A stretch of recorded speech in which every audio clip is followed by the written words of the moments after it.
성경의 마지막 장이 바로 오늘 우리가 사는 이 시대에 펼쳐지고 있다면 어떻게 하시겠습니까? 예수님께서 다시 오실 날 세상의 끝에 대한 예언들이 우리 눈앞에서 하나씩 이루어지고 있다면 우리는 무엇을 준비해야 할까요? 오늘 이 이야기에 귀 기울여 주시는 여러분의 삶에 하나님의 크신 은혜와 평강이 함께하기를 기도합니다. 이 귀한 메시지가 더 많은 이들에게 닿을 수 있도록 구독과 좋아요로 함께해 주신다면 그것이 바로 어두운 세상에 빛을 전하는 귀한 동력이 될 것입니다. 하나님의 말씀을 나누는 이 길에 여러분의 동참은 큰 힘이 됩니다. 많은 이들이 궁금해합니다. 적그리스도는 이미 이 세상에 와 있는가? 그는 지금 어디선가 자신의 때를 기다리며 조용히 숨어 있는가? 그리고 어쩌면 우리 세대가 바로 이 모든 것을 목격할 마지막 세대는 아닐까? 이것은 단순한 호기심을 넘어 우리 신앙의 본질과 맞닿아 있는 매우 중요한 질문입니다.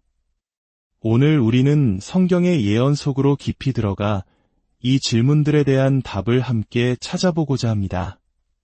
특히 예수님께서 직접 언급하신 무화과나무 세대는 무엇을 의미하며 적그리스도의 등장을 막고 있는 저지하는 자의 정체는 누구인지, 그리고 이 모든 것이 바로 지금 당신의 삶과 어떤 관련이 있는지 자세히 살펴보겠습니다. 우리가 정말 무화과나무 세대에 살고 있다면 우리는 생각보다 훨씬 더 그 마지막 순간에 가까이 와 있는 것일지도 모릅니다. 먼저 데살로니가후서 2장 6절의 말씀을 보겠습니다. 여러분은 그를 저지하고 있는 것이 무엇인지 알고 있습니다. 그것은 그가 자기의 때에 나타나게 하려는 것입니다. 불법의 비밀이 이미 활동하고 있으나 지금은 저지하는 이가 있어 그가 길에서 옮겨질 때까지 하리라. 그 후에 저 불법한 자가 나타나리니 이 말씀은 우리에게 몇 가지 중요한 사실을 알려줍니다. 첫째, 적그리스도는 나타날 준비를 마쳤지만 무언가 혹은 누군가가 그를 저지하고 있다는 것입니다. 둘째, 그 저지하는 자는 이미 수천 년 전부터 활동해왔으며 지금도 그 역할을 하고 있습니다. 많은 신학자들은 이 저지하는 자가 바로 믿는 자들 안에 거하시는 성령님이라고 해석합니다. 그리고 셋째, 이 저지하는 자, 즉 성령님이 내주하시는 교회, 곧 성도들이 이 땅에서 들림받는 휴거 사건 이후에 비로소 적그리스도가 본격적으로 권세를 잡고 세상에 나타나게 될 것이라는 사실입니다. 그렇다면 가장 중요한 질문이 남습니다. 그 일은 언제 일어날까요? 우리가 정말 그 마지막 세대일까요? 성경은 마지막 세대에 대해 분명히 이야기하고 있습니다. 만약 우리가 그 세대라면 적그리스도는 이미 이 세상 어딘가에 태어나 자신의 정체를 숨긴 채 때를 기다리고 있다는 뜻이 됩니다. 마태복음 24장에서 예수님께서는 당신의 재림에 대해 이렇게 말씀하셨습니다. 그때에 인자의 징조가 하늘에서 보이겠고 그때에 땅의 모든 족속들이 통곡하며 그들이 인자가 구름을 타고 능력과 큰 영광으로 오는 것을 보리라. 그가 큰 나팔 소리와 함께 천사들을 보내리니 그들이 그의 택하신 자들을 하늘 이 끝에서 저 끝까지 사방에서 모으리라. 여기서 주목할 점은 예수님께서 아직 감람산에 발을 딛고 지상에 완전히 강림하시는 장면이 아니라는 것입니다. 우리는 그분을 구름 속에서 보게 될 것이며 주님은 천사들에게 명령하여 모든 믿는 자들을 모으실 것입니다. 그리고 바로 다음 구절에서 예수님께서는 결정적인 단서를 주십니다. 마태복음 24장 32절입니다. 무화과나무의 비유를 배우라. 그 가지가 연하여지고 잎사귀를 내면 여름이 가까운 줄을 아나니 이와 같이 너희도 이 모든 일을 보거든 인자가 가까이 곧 문 앞에 이른 줄 알라. 내가 진실로 너희에게 말하노니 이 세대가 지나가기 전에 이 일이 다 일어나리라. 천지는 없어질지언정 내 말은 없어지지 아니하리라. 예수님께서는 마지막 때의 징조에 대해 말씀하시며 아주 중요한 비유, 바로 무화과나무의 비유를 드셨습니다. 성경에서 무화과나무는 종종 이스라엘 국가를 상징합니다. 이사야서, 예레미야서 등 구약의 여러 곳에서 이스라엘은 무화과나무로 비유되었습니다. 예수님께서 잎만 무성하고 열매가 없는 무화과나무를 저주하신 사건 역시 당시 영적으로 죽어있던 이스라엘 지도자들과 곧 파괴될 성전에 대한 예언이었습니다. 그리고 그 예언은 주후 70년 로마에 의해 예루살렘 성전이 파괴됨으로써 정확하게 성취되었습니다. 이 배경을 이해하고 예수님의 말씀을 다시 들어보십시오.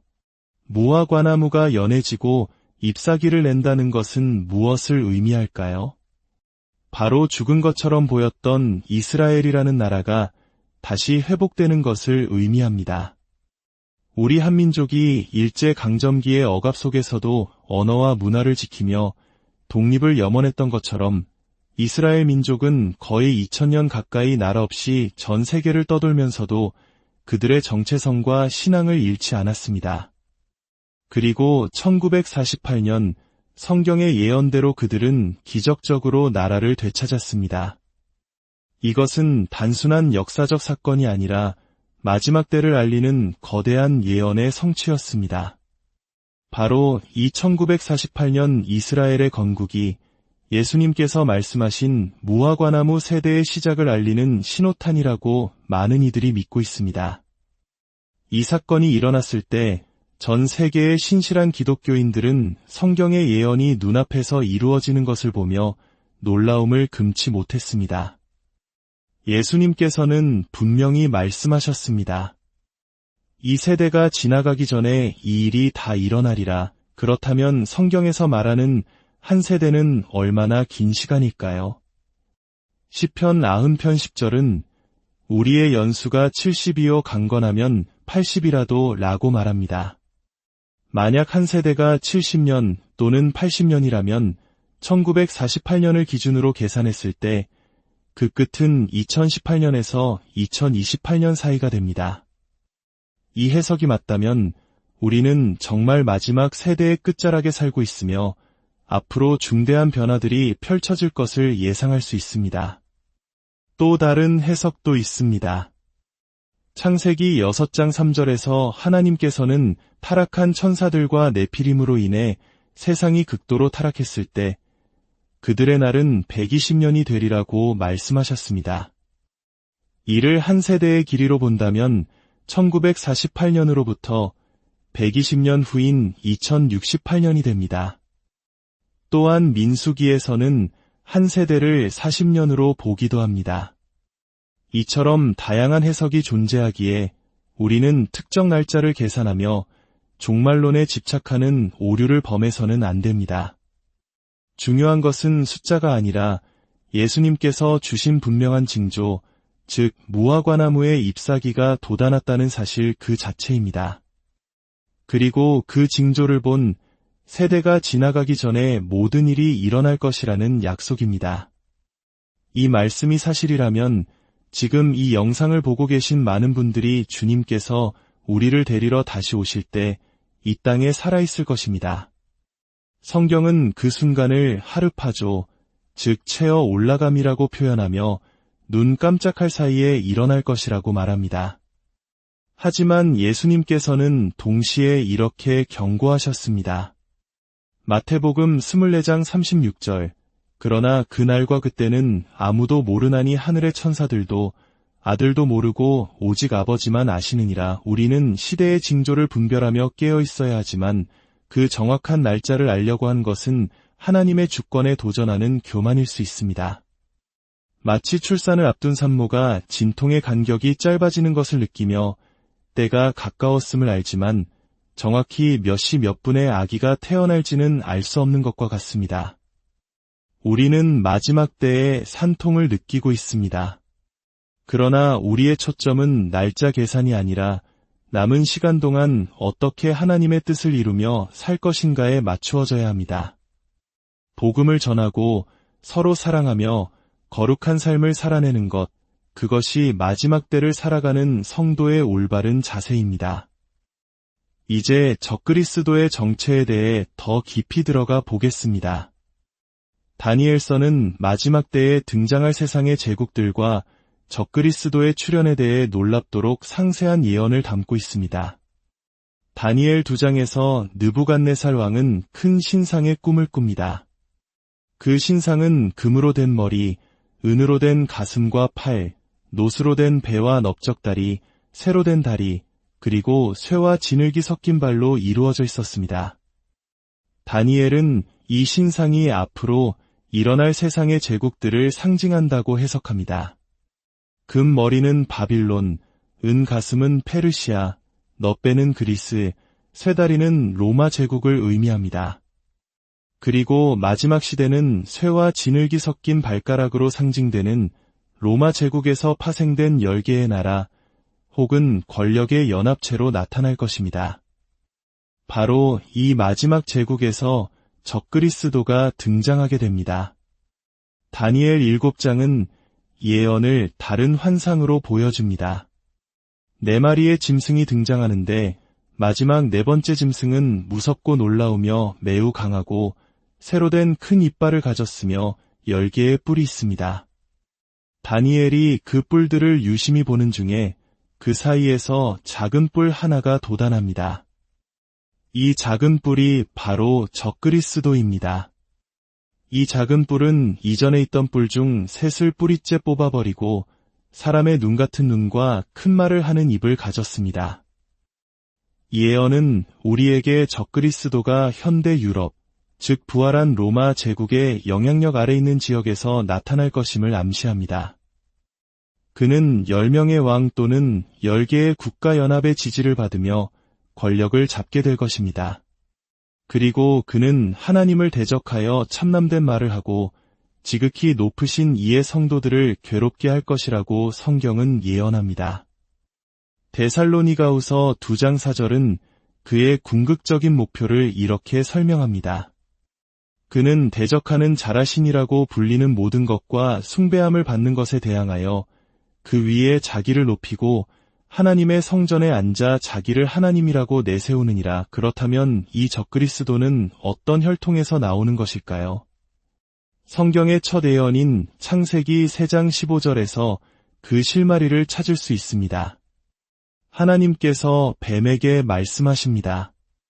내가 너로 여자와 원수가 되게 하고 내 후손도 여자의 후손과 원수가 되게 하리니 여자의 후손은 내 머리를 상하게 할 것이요 너는 그의 발꿈치를 상하게 할 것이니라. 이것은 인류 역사를 관통하는 거대한 영적 전쟁의 서막입니다. 여자의 후손은 메시아이신 예수 그리스도를, 뱀의 후손은 사탄의 계보를 잇는 자들을 의미합니다. 역사 속에서 비밀 결사단체나 이교도 집단들은 자신들이 바로 이 뱀의 후손이며 타락한 천사들과 인간 여자 사이에서 태어난 네피림의 혈통을 이어받았다고 믿어왔습니다. 그들은 자신들의 혈통에서 세상을 구원할 지도자, 즉 적그리스도가 나올 것이라고 믿으며 오랫동안 역사의 배후에서 활동해왔습니다. 그들이 실제로 네피림의 후손인지 아닌지는 중요하지 않습니다. 그들이 그렇게 믿고 있다는 사실이 중요합니다. 그 믿음이 그들로 하여금 세계적인 혼돈을 조장하고 전쟁을 일으키며 거대 기업과 정부를 뒤에서 조종하여 단일 세계 정부, 단일 세계 종교를 수립하도록 이끌고 있기 때문입니다. 그들은 혼란을 통해 질서를 세운다는 명목 아래 적그리스도가 통치하기에 완벽한 무대를 만들어가고 있습니다. 사랑하는 성도 여러분, 이 모든 이야기가 우리에게 주는 교훈은 무엇일까요? 그것은 바로 우리가 영적인 눈을 뜨고 시대를 분별해야 한다는 것입니다. 우리는 마지막 세대에 살고 있을 가능성이 매우 높습니다. 세상은 점점 더 악해지고 성경의 예언들은 놀라운 속도로 성취되고 있습니다. 그러나 이것은 두려움의 메시지가 아니라 소망의 메시지입니다. 이 모든 혼돈과 어둠의 끝에는 우리 주 예수 그리스도의 영광스러운 재림이 기다리고 있습니다. 우리의 구원이 처음 믿을 때보다 더 가까워졌습니다. 그러므로 우리는 세상의 일에 취해 잠자고 있을 때가 아닙니다. 깨어서 기도하고 말씀의 갑옷으로 무장해야 합니다.